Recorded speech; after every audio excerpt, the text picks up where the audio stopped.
Pernah manggil ya Jabbar pas lagi sakit hati? Makanya sering sakit hati. Jabbar itu panggilan untuk orang yang lagi sakit hati, habis dikecewain. Dikecewain oleh apa? Banyak lah, tergantung circle kehidupan kita ya. Ada yang circle-nya lebih ke main, berarti disakitin sama gengnya. Ada yang circle-nya lebih ke romantis-romantisan, disakitin oleh mantannya. Ada yang circle hidupnya seputar masalah kerja, disakitin oleh vendornya, oleh partnernya, oleh teman bisnisnya. Soal circle family life kita disakiti oleh keluarga, anak, orang tua, pasangan, dan seterusnya gitu kan. Yang jelas ketika kita merasa disakitin, ketika kita merasa kayak dikecewain, panggillah Allah. Sebelum kita memanggil netizen. Kan kita suka manggil netizen dulu ya. Posting, update status, story. Terus storynya tuh curhatnya minta respon lagi tuh. Dengan kasih polling lah. Dengan request lah gitu kan. Baiknya gue putusin apa enggak ya, request gitu. Semuanya putusin, terus dia bingung. Gimana ya. Nah, sebelum kita istisyarah kepada netizen, karena netizen itu istisyarah, bukan istifta, bukan istikharah. Yang paling tinggi itu kan derajatnya dari 3 level. Meminta pendapat, nomor 1 tuh istikharah, minta pendapat Allah. Kedua, istifta, minta pendapat ulama, orang yang berilmu. Ketiga, istisyarah, minta pendapat orang yang lebih bijak dan berpengalaman, termasuk kepada teman kita atau followers kita atau geng kita, itu istisyarah. Sebelum kita istisyarah netizen, ya ayyuhal netizen, sebelum kita pakai kalimat itu, atau ya ustaz, bahkan sebelum ustaz, ya kiai, ya syekh, maka ya Allah. Panggil Allah Subhanahu wa ta'ala. Manggilnya gimana Ustadz? Salah satunya selain kata Allah pastinya, karena itu kalimat yang paling mulia, kita juga bisa manggil tematik. Ya Jabbar.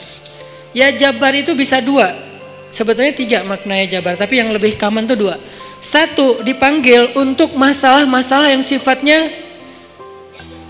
bukan hanya besar, tapi kayak kekuatan. Ya Jabbar, ya Qahar. Arti Jabbar dalam konteks itu yang perkasa, yang memaksa, ya Qahar, yang menaklukkan.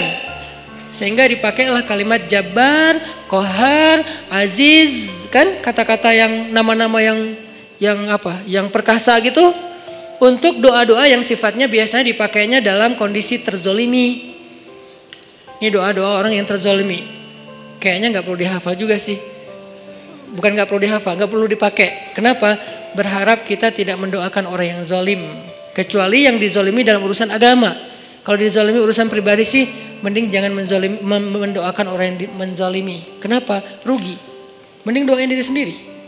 Ketika kita punya kesempatan doa kita diijabah, jangan kasih doa itu untuk orang lain, rugi. Walaupun bentuknya mendoakan atas keburukan, tetap rugi.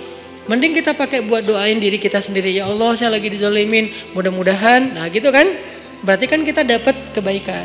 Ya Jabbar, itu panggilan orang yang sedang sakit hati. Jadi 1 artinya untuk orang yang lagi dizolimi, 1 lagi untuk orang yang lagi hatinya kayak sedih, kayak disakitin. Gak sebesar zolim sih, cuman ya lumayan lah, bikin gak bisa tidur, bikin tumbuh jerawat gara-gara itu gitu kan ya, karena stres.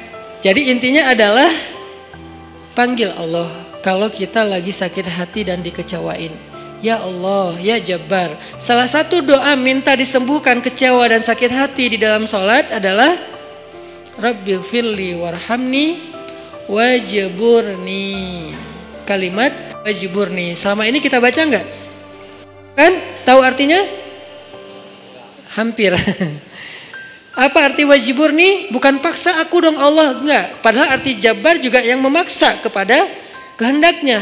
Tapi kalimat wajburni, makna Jabbar di sini makna yang ketiga di antara 3 makna Jabbar, yaitu yang mengobati sakit hati.